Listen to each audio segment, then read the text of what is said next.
خبر شامل کرتے ہیں۔ کمشنر گجرانوالہ، ڈی پی او سیالکوٹ عمر سعید ملک اور crime fighter D S P کیسر امین بٹ نے شہید خشنود زیب ولد اورنگ زیب شہادت 16 دسمبر 2014 سانحہ پشاور کی قبر پر پھولوں کی چادر چڑھاتے ہوئے ڈوگر کلاں تحصیل ڈسکہ میں کیا۔ مزید اس پر رپورٹ کر رہے ہیں ہمارے نمائندہ علی عمران۔ آج بالکل دہشت گردوں نے جس طرح بزدلی کا مظاہرہ کیا، اس کی مثال نہیں ملتی۔ ننھے شہداء کے بہادری کے ہاتھوں بزدل دشمن شکست کھا گئے تھے۔ دہشت گردوں کو پیغام دیتے ہیں کہ ان کے ناپاک عزائم کے خاتمے کے لیے ہم سب متحد ہیں اور پاک فوج کے شانہ بشانہ کھڑے ہیں۔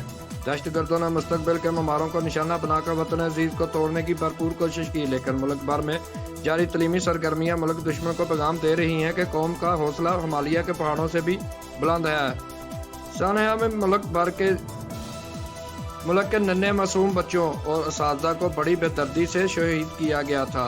سانحہ پشاور کے شہداء کی قربانیاں رائے گاہ نہیں جائیں گی۔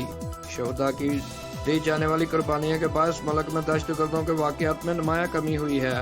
آج کے دن ہم سب عہد کرتے ہیں کہ ملکی دفاع کے لیے کسی بھی قسم کی قربانی سے دریغ نہیں کریں گے۔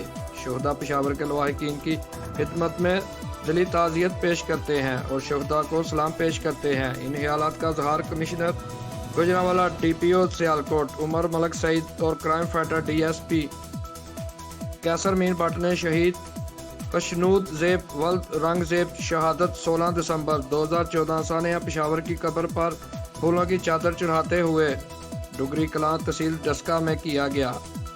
نمائندہ علی عمران، سٹی 5 نیوز، سیالکوٹ۔